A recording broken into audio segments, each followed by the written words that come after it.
Students, so in today's lecture, basically I will going to revise the one of the important chapter of your class 10th, that is federalism, and this chapter is related to the civics. So as we have completed our syllabus, so this is the time when we should go for a revision, little bit revision. So in today's lecture series I will starting with the federalism chapter, and this chapter is very important for your examinations, and you should know the core of the chapter, that what is basically the given in the chapter. So the chapter name is federalism. So let's begin with the federalism, and before starting with the federalism, I would like to connect you with the previous chapter of the civics, that is power sharing. So as we have seen in power sharing that Belgium that respected the regional diversity there, and that introduced the Belgium model, become a fully federal country, and the Sri Lanka that become a unitary country for the practical purposes, become a unitary country, right? So Sri Lanka do not adopted the feature of federalism, and it remain a unitary type of country for practical purposes. But if we see that Belgium has adopted the Belgium model, and it has transferred some power of the center to the state, right? So there we discussed that how Belgium accommodate the regional diversity, and how the state government has been given some powers. But in Sri Lanka, the center has taken all the power in their hand, right? So this is how the federalism has been evolved. So right now, now we will discuss right now we will discuss about you can see that what is a federal country and what is a unitary country, right? So first of all, I would like to tell you that what is a federal type of government, right? Or what is a unitary type of government in Indian context. So if we see India, India is a federal type of government, right? So a federalism is a type of government in which power is divided between the central government and its constituent units. It means that in a federal type of government, there exists more than one level of government. Like in India, we have central government, we have state government, and we have the local level government. Here, power is not concentrated only in the hand of central government. We can see that we have 28 states, and each of the states have their own government, and they have authority that they can make a rule for themselves, right? And they can take decisions by themselves, right? So this is how the power is divided, and we have, so we will discuss the feature of federalism, but a little bit definition is that a federal is a type of government in which power is divided between central government, state government, and local level body. Here power is not concentrated in a single authority, right? Then we will go to the unitary type of government. In a unitary type of government, we can see that all the power of the government is concentrated in the hand of a single body or authority. Either that there exists a state government, but they are subordinate to the central government. It means that they do not enjoy much of the power, right? They exist only a nominal form, right? Their existence doesn't matter for the center. So in unitary form of government, there most of the time power is concentrated, or all the decisions are taken by only a one government, that is central government. State government, if exist, that they do not enjoy power of their own. They have to work according to the decisions given by the center to them, right? So this is the basic criteria. This is the basic difference between the federal and unitary government. An example of the unitary form of government is Sri Lanka, China, right? So, and the example of the federal form of government, we have you can see India, Spain, Belgium, Australia, Switzerland, and in all over the world there are nearly you can see 25 countries that follow the federal form of government. All over the country there are 25 countries that have a federal system of government. Now we will see the key feature of federalism in given in Indian constitution and given in your NCERT.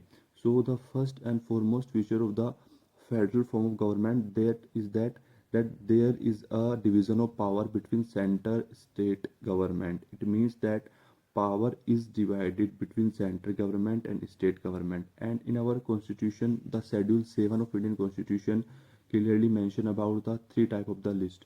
we have the three type of list in which there are certain subjects and they are subjected to certain authority. It means that the central government has their own subjects in which only central government can make the laws, and the state government has their own subject in which only state government can make the laws. And there are certain subject in which both of the center and state uh, uh, bilaterally can make the laws, and these are the concurrent subjects, and the remaining subjects is given in the residuary list, and in which only the central government can make the laws. We will see one by one, right? So in center list or union list, we have the subject that is related to the national importance, like we have the defense, we have the communications, we have the railways, in which only the central government can frame the law. State do not have right to make the laws given in the central government, because central list, because these laws and these subjects are related to the national importance, so it is advisable that only center can make the laws, right? Second, we have the state government state list, or state subjects on which only the state government, in normal situation only the state government can frame the law on the state subjects, right? Center cannot make the laws on the state list as in the normal circumstances, right? So in the state list we have the health and sanitations, we have the police, right? And we have the you can see there are more subjects that is related to the only state government, right? Like police, and you can see police, and either we have I have told you that the health and sanitation is given in the state list, right?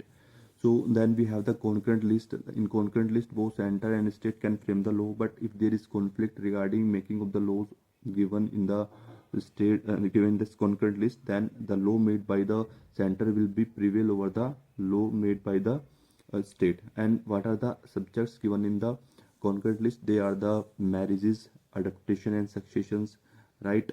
And you can see the agriculture. So these are the basic subjects given in the concurrent list. Now forest also is there, right? So now we will discuss trade and commerce also, right? So now we will discuss about the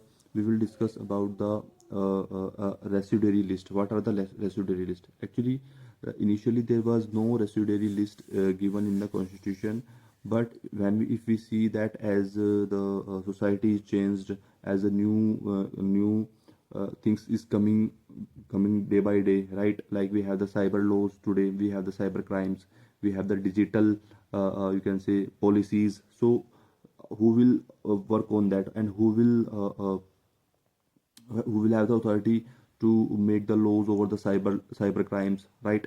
So these are the subjects like internet, cyber laws. So the remaining the whatever the subjects are left in state list or center list, they are included in the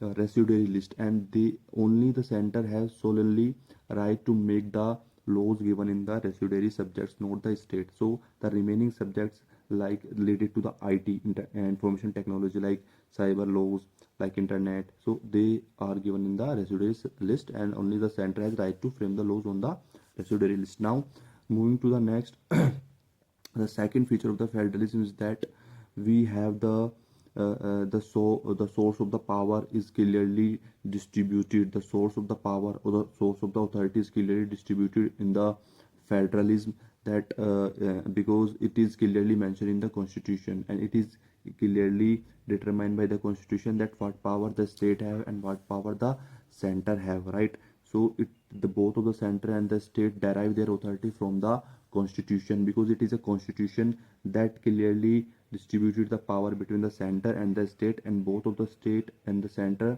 derive their power from the constitution of India. So the source of the power for both of the center and state is clearly given by constitution, and it is mentioned in the constitution. The next feature of federalism is that the fundamental provisions of the constitution or the fundamental or the basic structure of the constitution cannot unilaterally changed by a single government, cannot unilaterally changed by the center or the state government. It is the it is the you can say you can see it requires the ratification both of the center and state for amending the constitution of India. It is not like that tomorrow center will taken away all the power of the state without asking the state. So can it be happen? No, it cannot be happen, because the relation between center and the state is a basic structure of the constitution, and the basic structure is very important and very important philosophy for the constitution, and the basic structure cannot be unilaterally changed by the single authority. It requires both of the center and state government to change in the constitution, right? So the fundamental feature or the basic structure of the constitution cannot unilaterally changed by the constitution of India, right? Now we will see about the now we will see about the next feature, and that is the independent judiciary, right? We in our Indian constitution or in the NCRT, we have the independent judiciary that act as an umpire. If there is a dispute between center and state, then judiciary came into the picture to solve these disputes. So for today's lecture it is enough. I will discuss with you in the next lecture.